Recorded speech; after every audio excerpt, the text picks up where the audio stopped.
Hello, my minuscule, tiny little infants. Today I have to share with you some truly horrifying news. Like you tiny little babies, my immune system is severely lacking. It is extremely weak. Thus, a horrible sickness has befallen me. I indeed have been stricken by the ruthless disease known as the common cold. However, this video is being filmed in Greece, where it's going to the doctors, it's like borderline taboo, right? After all, they are like just doctors, like what do they really know? So instead of relying on such inferior methods of healing oneself, I am going to opt for a traditional Greek cure, a shot of vodka and some theoretical analysis.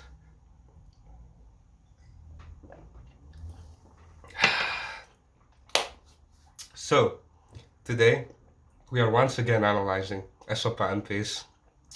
Specifically, we're going to be doing the very complex and honestly technically terrifying coda of the fourth ballade in F minor, Opus 52, composed in 1842, published in 43, only 6 years before Chopin's passing.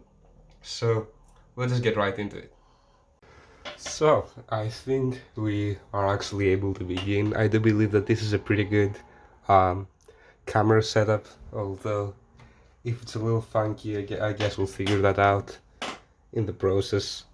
But for now, I think it looks good.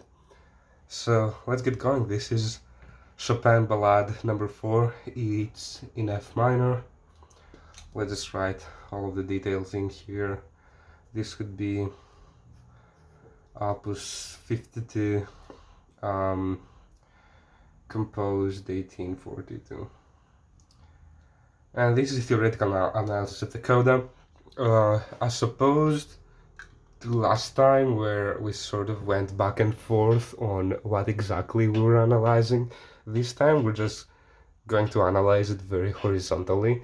So I'm going to be doing harmonic analysis, and then I will just sort of do everything else along with that analysis. So instead of doing harmonic analysis first and then details and voicing later, I will just do everything at once because I think it's easier to follow. This is a very technically complex piece, so I think that's the best course of action here. So let's get going.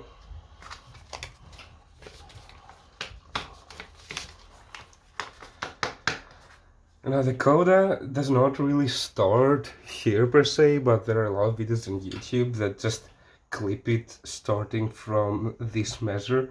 But I'm gonna indicate that the coda actually starts here on measure 211, right over there, which is visible on screen, so that's perfect. But let's just get on context here. This entire ballade is in F minor, and we're gonna start here in F minor as well. Now we can clearly see that we have a tonic pedal, C. C is always in the bass, as you can see here. So that's going to drive our analysis sort of in a peculiar manner, but it's really not gonna be that bad. Sorry, just making sure that the writing is eligible. And okay, so I think we can just start with the harmonic analysis. This is honestly pretty simple stuff here.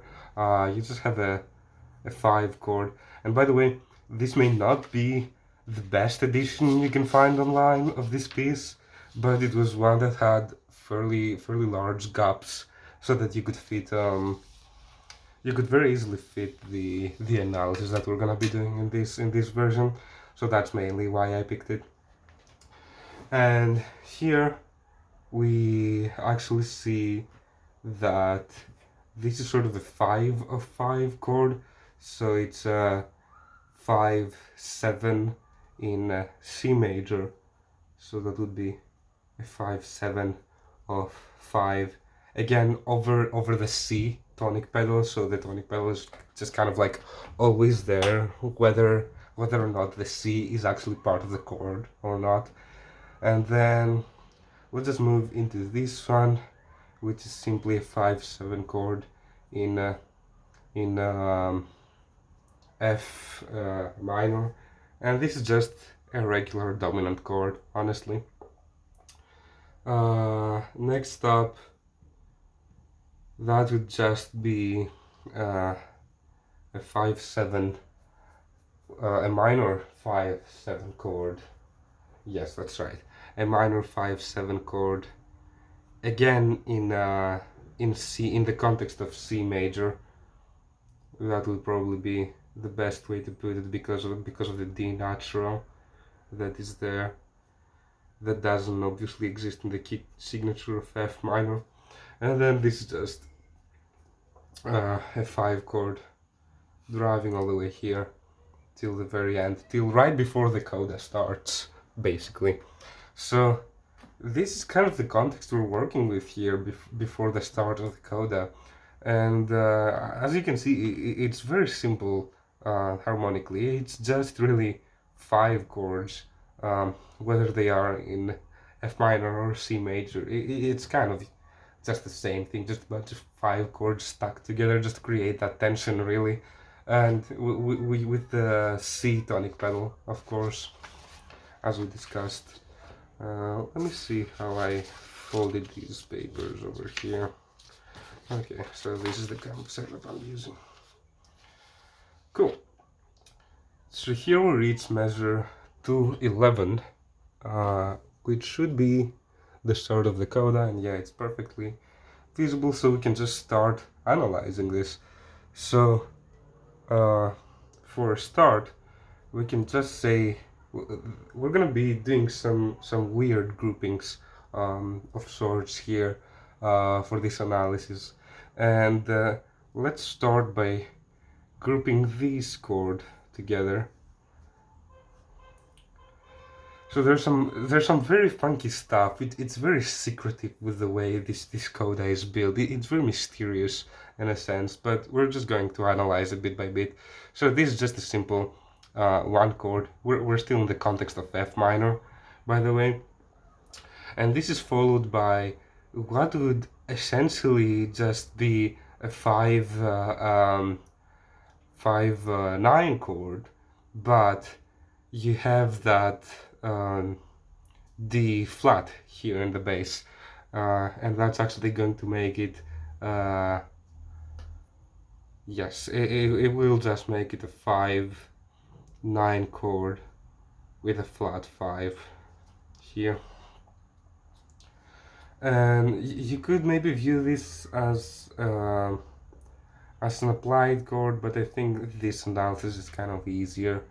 And then you have nothing but a simple 5/9 chord, but this time it's in the context of 5/5 of 5, right?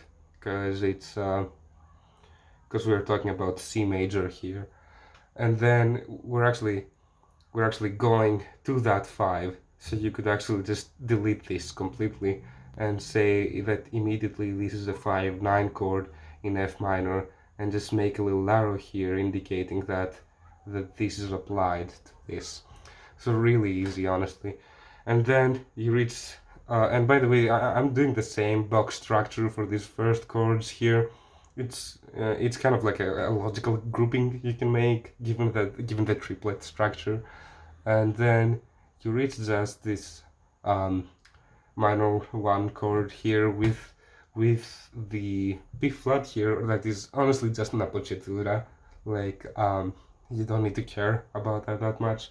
You can indicate it, but it's not that important. It wouldn't really have to be indicated. Then we reach this chord, which is kind of confusing at first. You could view this as starting from G, going to B flat, D flat, F, so that would make a half diminished. Yeah, let's call this oh, by the way, have I been doing inversions? I have not been doing inversions. This chord is actually inverted. It has the bass at the bottom. I'm just gonna write that.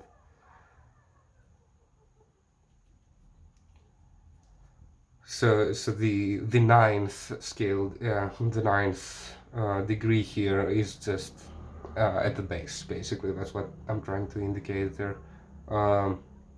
There's not really any convenient notation to write that, especially with chords with 5 notes in them.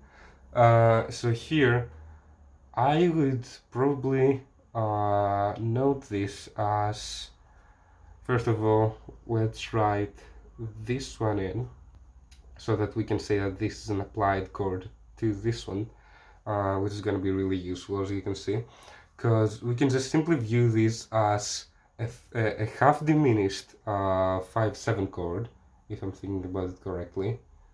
Yeah, that would be it. Half diminished, and simply add a natural 9, which would be this a natural in this case, which is not really, which does not really even have to be part of your analysis, honestly, considering that it's just really a fake, how do you call it? A fake leading tone, or not necessarily a fake leading tone, but you know, let's call it an artificial leading tone, just driving you towards that B flat. That's really the entire point of that. Now, in this section, you're honestly gonna notice that we have a lot of D flat going on, and it's honestly kind of weird. It doesn't really fit together all that much. So we are mostly just going to ignore it as passing or neighbor tones in this case, because we eventually do reach the 6th chord over here in F minor, which is going to be major, just with a small prepared appoggiatura, so rather suspension from the previous chord, going from G to F here. So this is really where we're trying to get, in a sense, and let's just work backwards from that. So here we're really in the context of A flat major, if you really think about it, which is the third. No, yes, or would be more helpful to indicate as the third chord immediately. Yeah, maybe, but we're going. Oh yeah, you're right. We're applying this to here, so it's just a 5 in the context of D flat major, which is perfect, I think. Yes, so it's just a 5/7 in the context of D flat major. Super easy if you use that applied chord there. And honestly, you can view this as a 3 chord over a 1 chord. And be careful here, the most important thing about this chord is that Chopin completely omits the C. So he omits the 5th of the 1 chord and the 3rd of the 3 chord. And this is obviously intentional because he does not really want to be in either A flat major or F minor. So by omitting that C, he just sort of chooses to be in none of those, really. And now we move on to this chromatic section, where in the bottom part of the right hand we have this major 6 idea, right? Obviously missing the A flat to just complete that chord, but it is that idea, considering that we had the major 6 right previously from that. And honestly, just contrary motion with the top hand and the right and the top, bottom and top voices here. So top voice is descending, bottom voice is ascending, and this is talking about this boxed section right over here. So you don't really need to do Roman numeral analysis in those kind of sections, because honestly you don't really care. It's kind of trivial to do that, considering this is how Chopin probably thought of this section, just chromatically descending and ascending in contrary motion.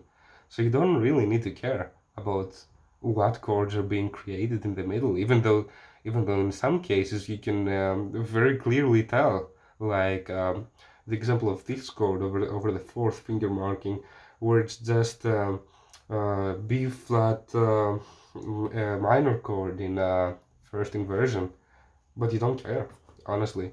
So it's just a 4/6 chord in the context of F minor, but it's not really that important at the end of the day. And here he's basically just outlining a 5/7 chord. He does start with the D flat at the base, but honestly that's an over-analyzation. Like, you don't really care, and the same with the A flat. Honestly, you don't really need to take that into account, considering how fast this section of the coda is. You're not gonna be able to tell that this is initially a 5/4/2 instead of a 5/7, for example, and you're not even really gonna hear that A flat altogether. You just hear the 5/7 idea generally. And now this line is the exact same as above, right? Because it just is. It's just 1 octave higher. Cool. So we're getting pretty good progress here. And now, initially, you would think that this section is very, very, very chromatic. So you would probably try to not analyze it at all. But it actually might be worth it to analyze certain sections here. So yeah, let's think about this. We're only really going to analyze the first sort of notes as we see them, as long as the last notes of these triplet very fast sections, right? Because otherwise it doesn't really make a lot of sense, because it's just chromaticism, right? But where we start from and where we end up is actually pretty important in this case. So this is if we apply it to C major, this is a 7th chord.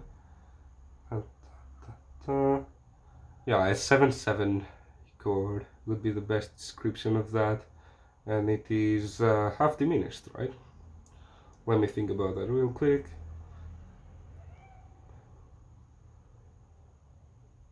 No, sorry, that's fully diminished. So that's how we would annotate that. So right. Yes, okay, that's correct. And here we would end up, oh, and of course we do have to actually take into account that we are in an inversion. So it's a 7 fully diminished 4/3 chord of the 5, which, keep in mind that the 5 always takes us to C major, right? So yeah, that's basically the chord that we're dealing with here. And do we need to look at the left hand at all in this section? No, it's really just outlining that this chord that we're talking about here for the first 2 triplets, and then it actually changes. So here's the grouping we're gonna do here. We're gonna take this along with this parallel thing. So we have E, G, B flat, D flat. So again, that's a fully diminished seven chord, but this time just in F. In the context of F minor, I mean. So this would look like this. Yes, that's valid. Yeah. Okay. So these diminished chords play a big role in this coda and in the entire ballad. Honestly, I've looked at the ballad extensively as well. I'm just trying to make sort of a shorter video here because it's not too digestible if you do the entire thing, obviously. So let's take into account the next chord now.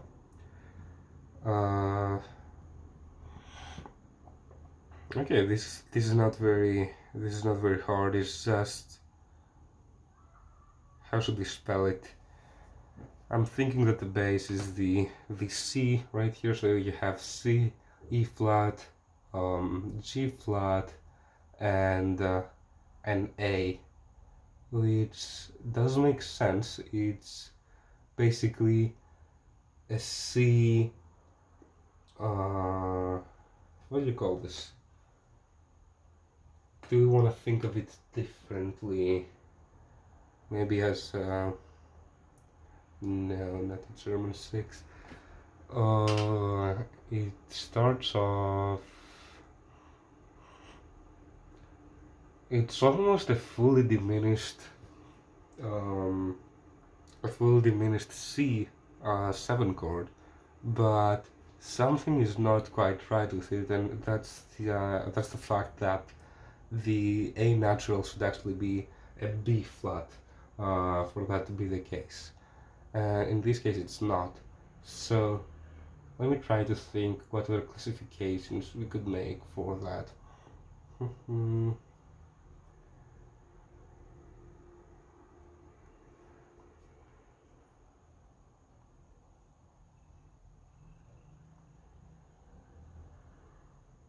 Sure, you can call it something. Let's look over here very fast.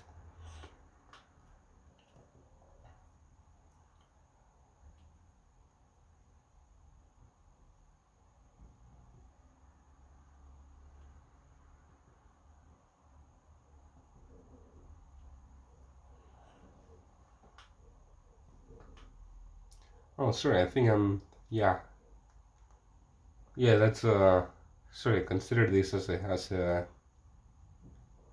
half diminished. It is straight up just a C diminished chord, C7 diminished chord. Yeah, for some reason I described the B flat scenario that I described previously. It's just that would be for a half diminished chord, which I don't know how I made that mistake actually. That's pretty weird. Yeah, because a B natural would be a C diminished major, sort of kind of that deal. So anyhow, this is a case of modal mixture, since we are getting this chord from actually, is it modal mixture? Do we want to call it modal mixture? No, we don't. We can just say that this is a. We do want to call it modal mixture, but we don't have to make it an applied chord. Is what I'm saying here. So this is just a minor 5. It's in the second inversion, so it will be 4/3, and it is fully diminished, and it does not need to be applied to anything. Cool. So again, the grouping that we're gonna do here is this one, and as you may notice, enharmonically, this is just this chord that we had here, except it's not the same inversion, but that really doesn't matter all that much.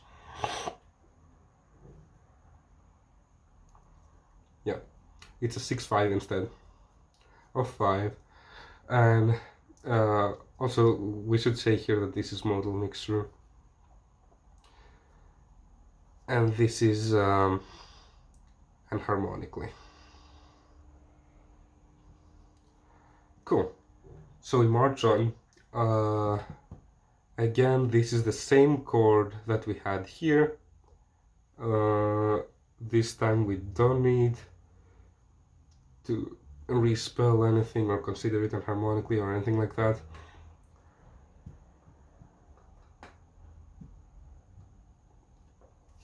Here we get to this 5 idea. We're kind of outlining the 5th chord here.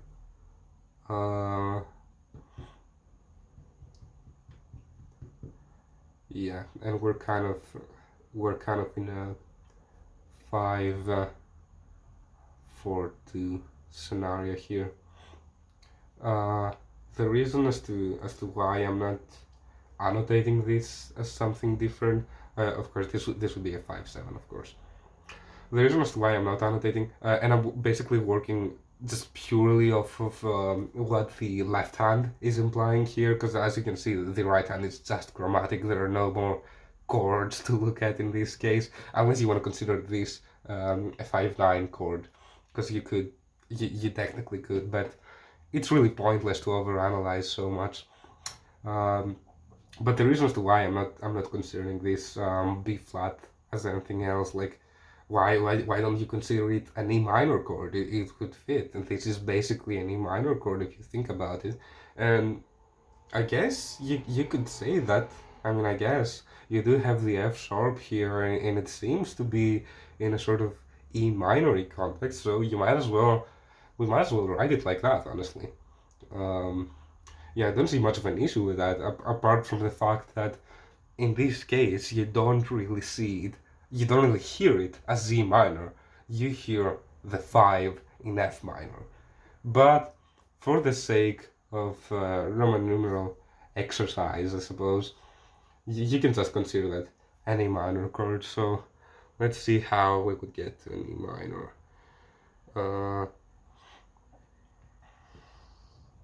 Honestly, just... No, but that wouldn't work because it's diminished. How should we get to an E minor? From the 5th, that would be a good place.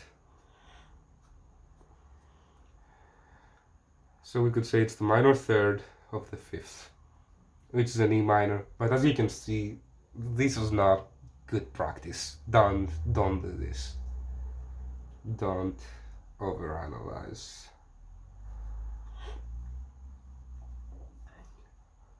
And I did say that I'm gonna be looking into voicing and stuff like that, but I do wanna get basically all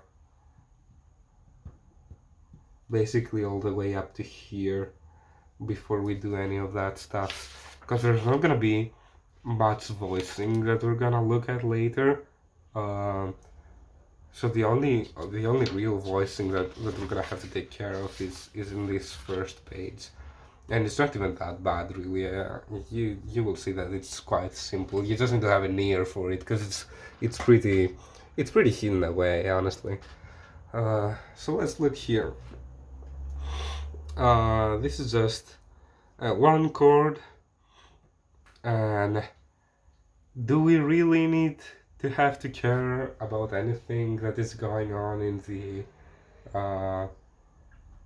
in the right hand here? Not that much, honestly. Let's see, actually, what would the tetrad be?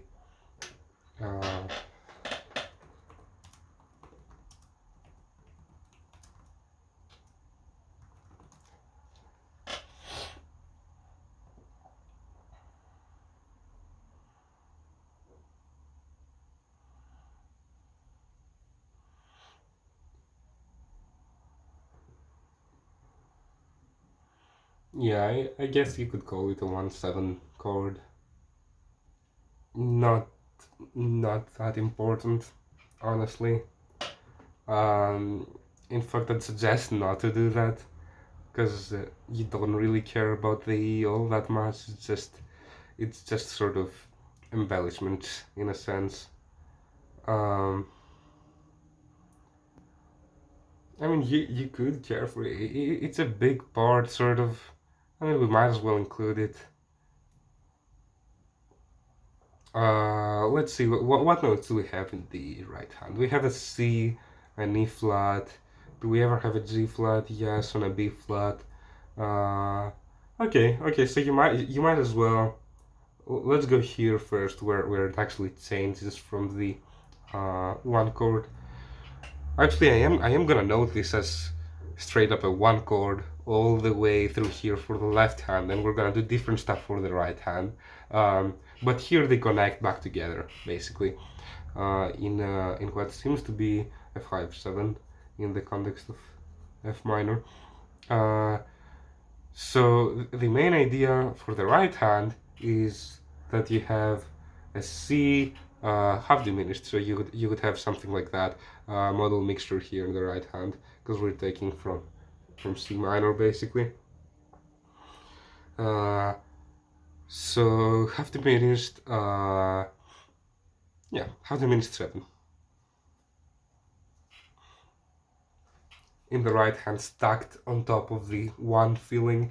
You actually start with a 1/6, and then you have this B that really just leads up to a C, which makes it a 1/6/4, but not that important, turns back to the 1/6. This is just sort of that the bass has some movement, but other than that, it's really not all that important. So let's move on to this next section. Let's unpack it, really.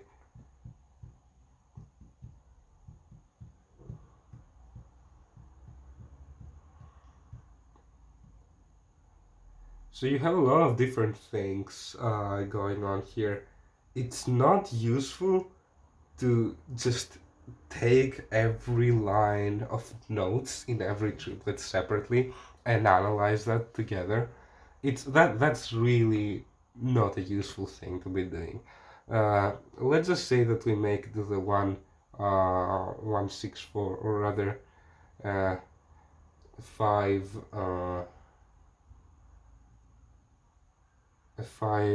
6 4 2.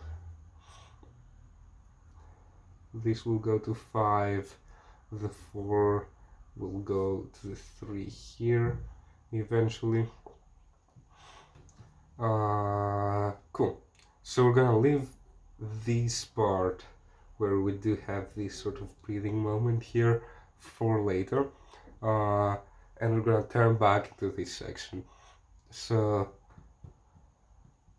once again, you do have that outline from before, but as you can see, it's slowly sort of going back to the right hand. And this 5/6/4 here is really just a 1/6/4 in this particular spot. I just like this suspension notation, because it shows that we're leading up to the 5, basically, because here, for example, we do have just a straight up 5 chord. So yeah, basically,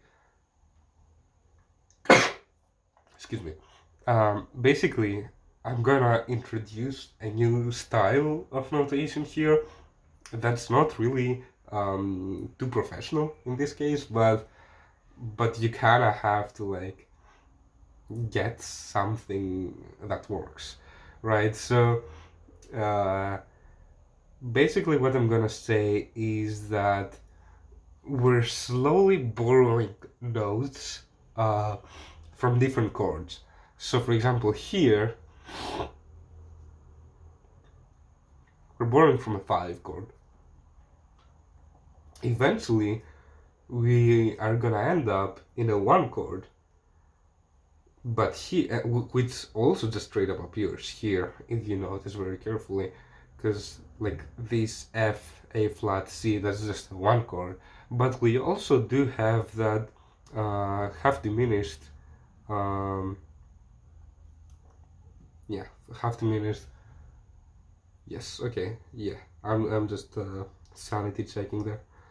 Half diminished 5 chord that we're borrowing from here. So it really starts borrowing notes until it gets to that one sound. So it's not really, you can't, in this kind of cases you can't really do Roman numeral analysis because it's mostly melody as opposed to harmony. But since we have to write something, we might as well introduce this funky squiggly notation indicating that we're just kind of like shifting through chords. We don't really know where we are, but we sort of know where we start, which is this 5-7 here, and it should be noted that this is also 5-7, and we know where we end up, which is this 5-6-4 that ends up to a 5-3. Yeah, so it's basically just a bunch of embellishments, and here you have this 6 chord that turns into 6-6, which is not really that useful. That turns into a 2-6 that is of course diminished. But that's not really useful. You're just trying to get that D flat sound over there. It's not really that big of a deal. So, voicing. So let's go back to the start of this section, and this is going to be the longest page. The other pages are not really too difficult. This is the most dense, and I don't mean that in the sense that it is fucking stupid, but like it is actually like dense, profound in a sense. So let's start and to look at the voicing. I'm just gonna indicate what I like to play when I personally play this ballad. There's not really a correct thing, but all the professionals really have this thing in mind that I'm gonna show right now, which is this appoggiatura to another appoggiatura to the F. So this B, A, G, F line is crucial. And then obviously, I also like, or rather not obviously, I also like this A flat G F line. And the way I look at it personally is this is a sort of small descending melody that doesn't really take from anything. It's not that important, but I like to hear that when I play the ballad. And then you have this sort of little bridge section that you can just play as is. There's not really any important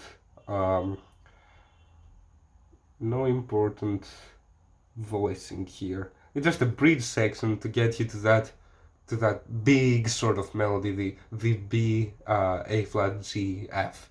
That is most important. And you can see that this part is not really that important because it repeats just to get you to that A flat eventually, which is obviously part of the melody. And in terms of voicing for this next part, we obviously have this. This is actually coming from a theme in the ballad.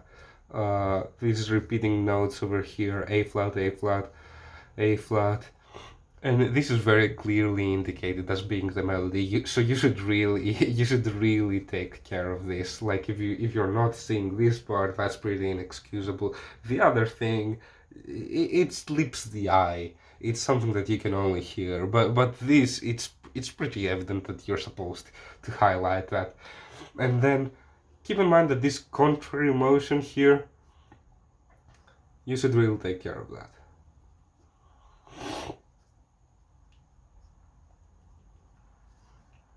Yeah, it's just an interesting little part. It's not too melodically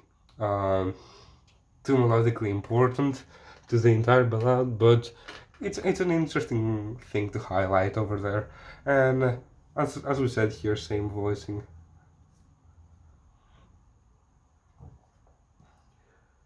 Now for this section, what voicing should you do really? Not any voicing, in a sense. You just need to play technically and clearly, in a very punctually, in a sense. But I do like these chords. I do like to emphasize these beginning and ends that are the only real part where we see harmony as well in this section. So you might as well make a big deal out of that, you know? So emphasize those in a sense. And over here, you also have some pretty obvious harmony as indicated by the stem directions. So C, B, A, G, and then most importantly actually, this little line over here, which looks very, very messy right now, but it is of crucial importance. This is extremely important. If you're playing this ballad and you're not listening to that part, you are doing it wrong. This is a very important part. Because, as we said, there is nothing interesting harmonically about this part. I mean, look at the analysis that we have. It's so brutally simple. So all of the complexity obviously has to come from somewhere else, and that somewhere else is not the dynamics. It's not the harmony. It has to be the voicing. So, and it's not the technical part either, because we have been past more technical parts, even in just this coda, let alone the entire ballad. But we have been in more technical parts than this, and this just doesn't compare technically. It's not as hard. So the only thing that you really have going on for you is the voicing. So make sure to take care of that here. And it's a beautiful line as well, so you might as well. And eventually we're gonna be over here, moving on to this next section, which I mean, voicing wise, I mean, we can pretty much go through the entire ballad over here, or the entire rest of the coda here, because the voicing is really obvious. So let's just do that. Obviously, here just listen to the right hand for voicing. Then this is an important part. Then this line over here, you can even include these little chords here. And then keep in mind that you always want to be listening to the lowest note of the right hand in this section. So F, G, A, or sorry, not in the entire section, but you want to be listening to that line. A natural, B flat, C, and then actually you can jump to that A flat in your mind, because you're going to the E, F, E, D, C, C, and then an implied sort of F, right? Yeah. Now let me take a look at this, because I think that this part is wrong.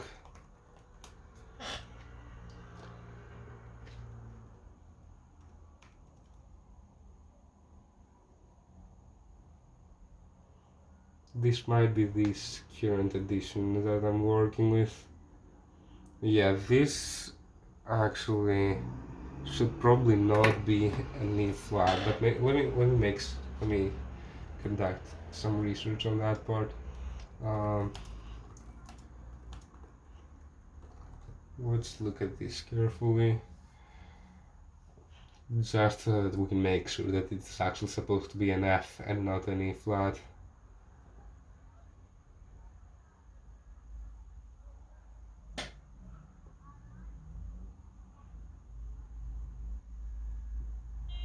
Yes, okay. Yeah, so this is indeed a pretty bad edition. This should be an F, but we'll come to that later as we come to analyze it. So let's just point out some last things about voicing here. We like these. Yes, so these lines here, they're sort of like appoggiaturas again. Yes, basically just the appoggiaturas.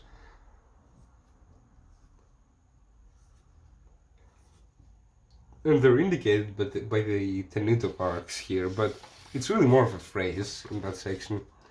And that's it. There's no more voicing to look at. Really, the most dense voicing is over here, as you can tell by the clarity of the notes here. So, let's look into... let me check something real quick. Okay, we're back. Are we back? We are back. Okay, cool. So we keep on going with the analysis here. Where should we take this from? Probably from this chord over here.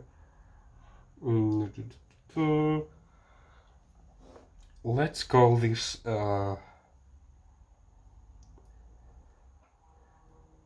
yeah, we can do that. We can do that very easily, yeah. So the chord grouping is we're gonna do this, then this, this,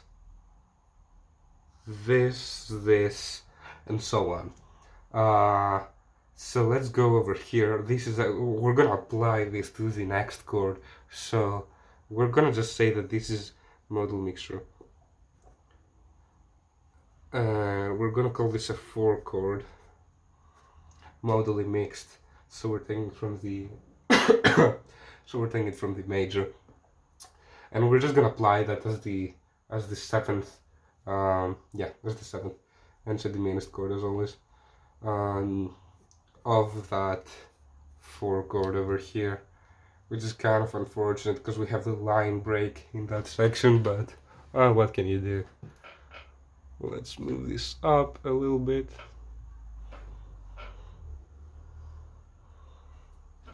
Okay, I think that's fine. And this is, we have looked at that chord, that exact chord before. It's a 2. We are in the context of F minor here again, followed by a 3, which is major, followed by a 1, which is minor, and you see this pattern here of diminished, major, minor. This is major applied, and guess what? This is diminished. It's diminished 7 in the context of F minor again, and then who would have guessed we get a modally mixed 1, which is major, and we actually get another major here. But in order to create this chaos and this confusion, Chopin just switches between modalities in a sense. He goes from diminished chords and minor chords, which are their own sort of group, to major chords, and switches back and forth just to create that confusion, because diminished and minor chords, they have this sort of sorrow to them. That creates a contrast really with any major chord, which is like bright and wonderful in that sense. So this chord would just be half diminished, yes, half diminished, 6/5,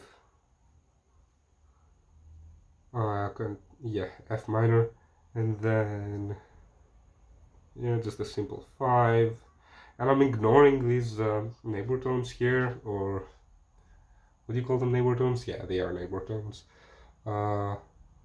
And then again we get this same chord progression that we have before, but with an added F. So here we are going to go to the 4th, as we were here, is what I mean, but this time we're not actually going to the major 4th, that is modally mixed in the context of F minor. We're going to the minor 4th, and there's gonna be an applied chord to that, which is going to be the just a 5/7 or a 5/6/5 in this case. yeah, it's very simple. Now these are not chords, these are just two notes, so we can't really identify them, but you do have a sort of five-ish vibe here and a sort of one-ish, but you don't really care. You do care about this. It's just a 5 6 7 5 6 5 and again kind of a one. I'm gonna put this in parentheses because they're not really chords, but you know. Then here we're gonna go to a 6, and here we're gonna switch the page finally, and we're almost done, believe it or not. The rest of the piece is not that complex. Have I messed this up? Yes.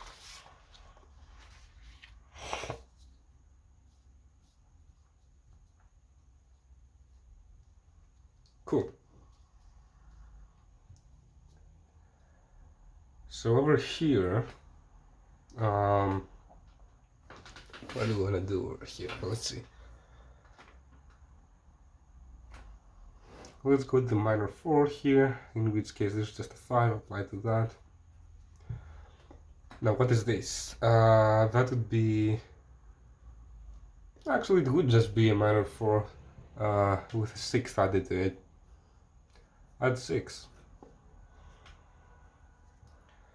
Then in the context of F minor, which is just a 5 6 5, followed by a 1, followed by a 5 4 3. Yes, that's correct. Followed by a 1 6. So the bass is just rising and rising and rising and rising. The inversions are not that important. The main thing that you want to be looking at is how the bass is moving, which in a sense is just indicating the inversions, but what I'm trying to say is the inversion itself is not as indicative. Okay, so my previous video did cut out, unfortunately. I did run out of battery and just didn't notice it. So that's unfortunate. But what I was trying to say is that the bass, we're just gonna do like a quick recap of what we were doing. We didn't get too far ahead, so it's basically the same thing. I'm just gonna re-explain it. Not that much progress lost, honestly. So what I was trying to say, the bass here going stepwise is more indicative of what is happening musically as opposed to the chord inversions. The chord inversions are just describing what the bass is doing, but you should really be looking at this B, C, D, E, F, G, A, A flat, A natural, B, C eventually idea that we get here. So, and which is basically a C in the lower octave F. So very, very standard stepwise motion in the bass here. Just a classic, honestly. And these are the chord inversions that describe that. Not that important at all. I do believe that I explained this melodic part here previously, so you don't have to care about that. Now this originally said E flat. In this version, it's not supposed to be an E flat. It's supposed to be just an F. Which, if you take the G sharp and think of it enharmonically, that is just the one chord. Followed by this 5 6 diminished over here. So this is the kind of grouping that we're making, and this enharmonically is just a D major chord, which I took as the 5 6 of 2 in the context of F minor, which just takes you to G minor and takes the 5th of G minor, which is just a D major. So very simple. Now I called this a sharp 1 diminished, which is basically just an F sharp diminished chord. So I guess that's the best way you can accurately describe that. And harmonically, once again, the G sharp should be considered an A flat here. So this is just the 3 chord, and harmonically, followed by this 5 6 diminished again, and this repeats and repeats and repeats until it gets over here, which is again this 5 6 diminished chord, or sorry. it's not actually that. It's this chord right over here. It's the seventh. Yeah, I should probably note that actually. Oh wait, no. There's no need to note anything here because this is not actually a chord. It's only two notes, or it's not a triad, so you can't really do Roman numeral analysis on it. But it does imply the notes that exist in this seven full diminished seven, which is applied to the first inversion modally mixed four. So we're just basically going from a seventh chord to which basically acts as a leading tone to the B flat minor. So that's what's happening here.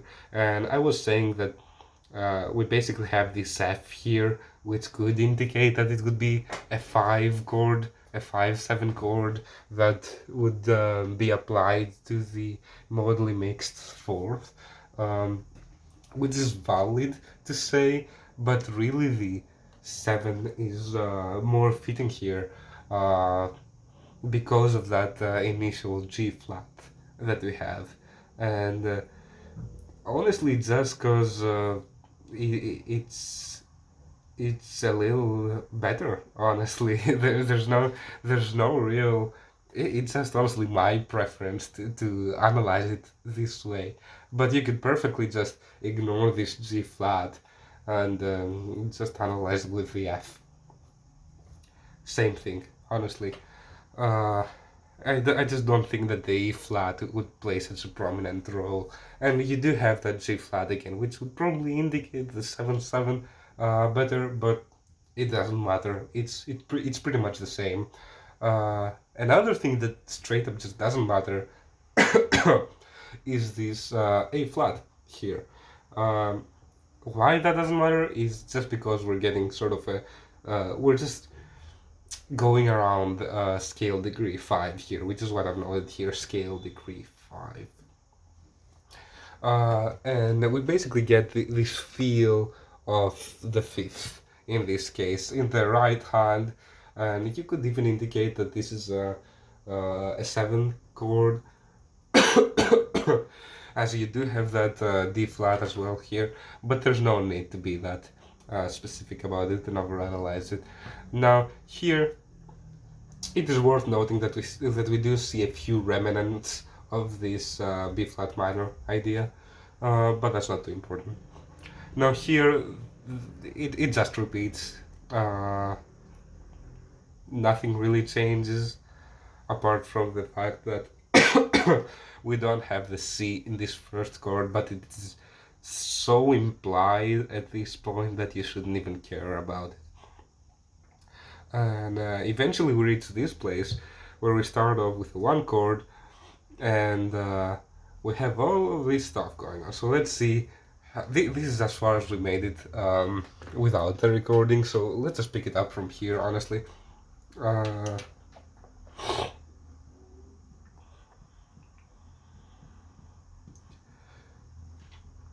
I'm wondering if there's any point into analyzing the right hand here. I don't think there is. We're going to perform some analysis, but we're going to do it later. This is a 5/7 chord, 5/6/5, 1, 1/6, 5/7, 1/6, 5/7, 5/6. Sorry, that's a 5/6/5. Yes, exactly the same as here. Then 1, 1/6. It just repeats. Yes, same pattern. Cool. And then we reach the last page. So what are we gonna say about the right hand? Let's see here.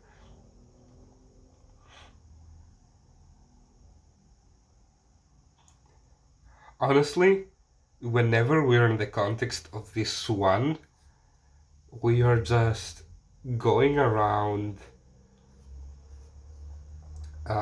C, F, A flat.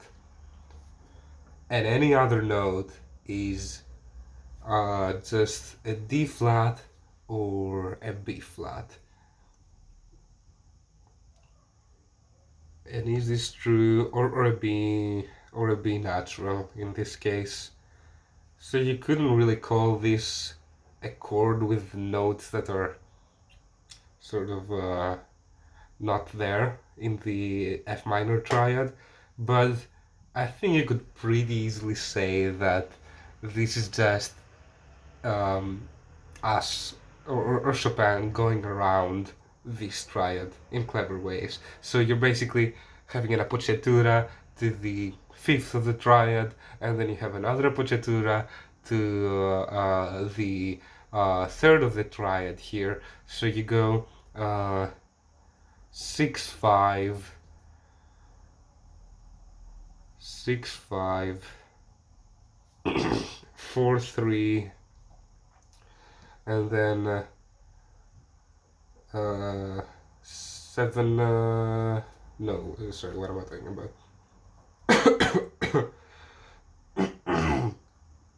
Raised 7. Let's just annotate it as this. Raised 4 to 5. Just basically like leading tones, but basically just appoggiaturas. And the same thing is happening with the sections where we are outlining this 5 chord, because as you can see here we have E natural, G natural, C natural, and we still get A flat and and D flat. So it's just appoggiaturas, honestly.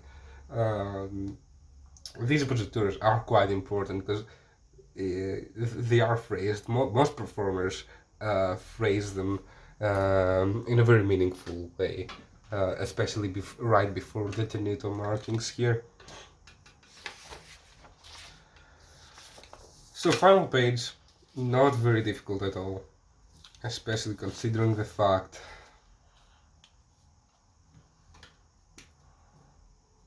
that over here it's just a 1 chord, and then here there's basically just a mix of a 6, 7. Yeah, that's right, that's a real 6/7 chord, followed by 4 modally mixed, of course, or sorry, not even modally mixed. Have I been saying that it's modally mixed? I think I've been saying that. It's only modally mixed when we're implying a B flat major chord. Otherwise it's not modally mixed. But it's a 4/7. And I'm not bothering to do inversions here because it's just octaves. There's not even chords here. We're just like outlining what the octaves are outlining, basically. Followed by 1. And then this repeats again until we eventually reach 1, 6, 4, add 6. Or is there a better way to note that? Yeah, there's a better way to note that. Let's just note this 5, 7 here, 1, and let's note this as excuse me.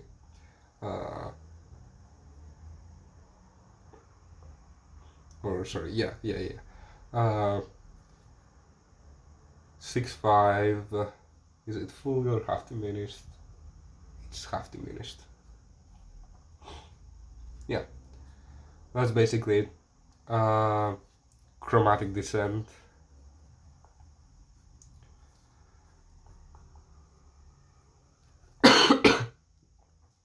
And just 1 and 6.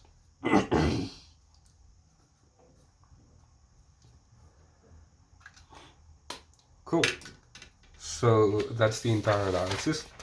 I would also like to mention that I looked at some discourse online regarding this ballad, and specifically these first a few measures of the coda uh,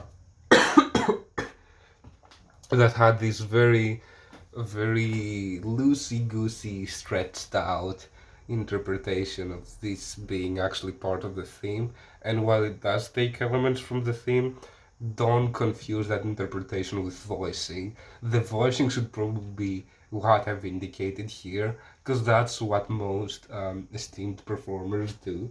Um, but you could actually, just for fun, let's recall that one of the main themes of this ballad goes from a C to an F, exactly the way that we get this over here, and then it goes from an E natural to a B flat, which is a descent from a tritone, which could be seen here if you really smoke a lot of weed. Um, yeah, you could see that connection. Um, it's not that great, honestly. It's not that based on reality. It's sort of just trying to overanalyze and justify. This is really just a bunch of diminished chords. Even this 5/9 flat 5 that I've annotated here for the second triplet really does have a diminished sound because of the flat 5. So Chopin is just using diminished chords in a sense a lot. And diminished chords do have a tritone in them. Uh, Let me actually fact check that that's correct information. Yeah, yeah, they do have a tritone. Um, so it's natural that you hear this tritone sound. It's not some in my opinion, it's not some crazy reimagining of the of the initial theme in this case. Although Chopin may have thought about these things while building his theme, and in a sense, it is part of the theme because the theme is basically just outlining chords. Again, it's outlining at 1 and 7th minute or whatever that chord is. I can't be bothered to remember it by heart. But in this case, I do think that this is over analyzing. Maybe this melody over here. You could argue better that it is taken from the very initial measures where you have a repeated G. Um, Again, in my opinion, over analyzing, but there's at least an argument for that. For this section, I don't want to call it luck because it's obviously the genius of Chopin, but it's not exactly convincing me, that discourse at least. But yeah, this is all I want to discuss, I think. Uh, so let's get to the outro. So this has been today's analysis, my little baboons. So next time you go to work on a Monday morning and your boss asks you to perform theoretical analysis on a Chopin Ballade Coda, specifically the fourth one, you know what to say. Just play this video and give them a good slap in the face. Wait a minute. You imagined the boss as a man, didn't you? You misogynistic pig. Well, apart from the fact that that sentiment of yours is like diabolically sexist, it is ultimately correct. Because we never hit women. Even though sometimes they may be unable to perform theoretical analysis of Chopin ballades, but like, it's fine. We don't hit women. Okay, that's enough. Bye.